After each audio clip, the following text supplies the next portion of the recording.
سلام دوستان، خدا کنه اوقات خوبی داشته باشید. میخوایم امروز براتون خطهای روشن چند رنگی را، یعنی از چند رنگ با وجود آمده باشه آموزش بدیم. خدا کنه که خوشتون بیاد. خب ما را ساختیم که ببینین، بیاین که از سر جوری شده. قبل از همه باید از یک لیر جدید جور کنیم و پنتول را بگیریم. جایی که میخوایم خطای ما با وجود بیاد رسمش کنیم.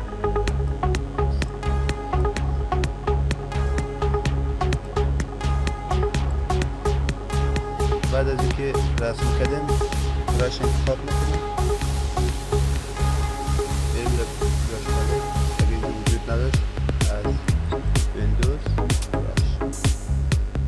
براش خود دیگه قسمت بسینش باید 1 باشه، هاردنس 100، شیفت داینامیک همش 0 و تمپریچر انتخاب باشه. بعد از این میایم سایز براش خودم 12 قرارش میکنم. پنتول رو دوباره انتخاب میکنم، راست کلیک میکنم و استروک باید سیمولت پرشر باید انتخاب باشه. اوکی میگمش. خب فرق نمیکنه فعلا رنگش چی هست. دوباره انتر میکنم، رنیم کنیم. خب یک لیر جدید جور میکنیم و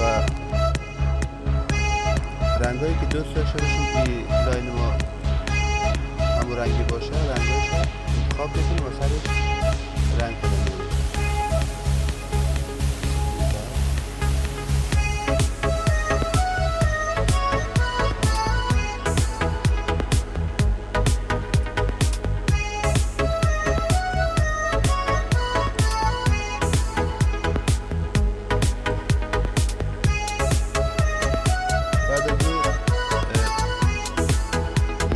لاین اصلی خود انتخاب میکنیم. توی دارت فشار پایین فشار میتیم و میبینیم که کرسر تغییر میکنه و بین دو تغییری کرسر تغییر میکنه و کلیک میکنیم. میبینیم که داخل دیگه هر دوی از زیره مرچ میکنیم، انتخاب میکنیم، کنترل میکنیم. بعد از این لیر لاین چند رنگی خود چند تا کافی میگیریم، کنترل جی زدن میریم 3 تا کافی.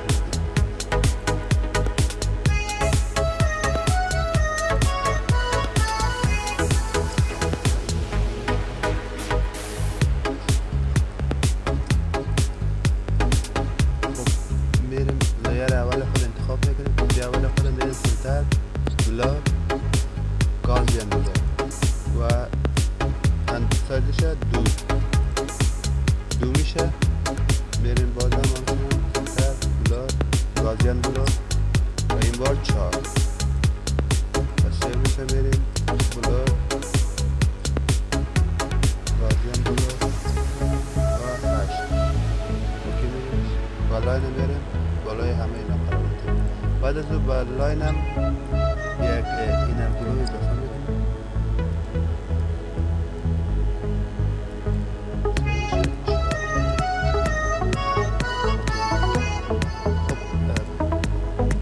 بعد جای از این پاک شود اینا رو همش انتخاب میکنیم و کنترل دی میزنیم و همشون شود. و بعد از او میتونیم از پنسل پاک هم استفاده کنیم و یا راه بهترش هست که یک ماسک بهش اضافه کنیم. ماسک روی اد ماسک لیر اضافه کلیک میکنیم تا ماسک روی لیر اضافه شد.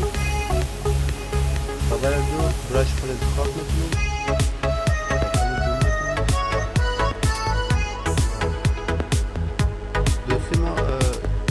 قسمت ماسک خیلی خوب است وقتی مثلا بعضی جایش هفتشمون غلطی باز میشه.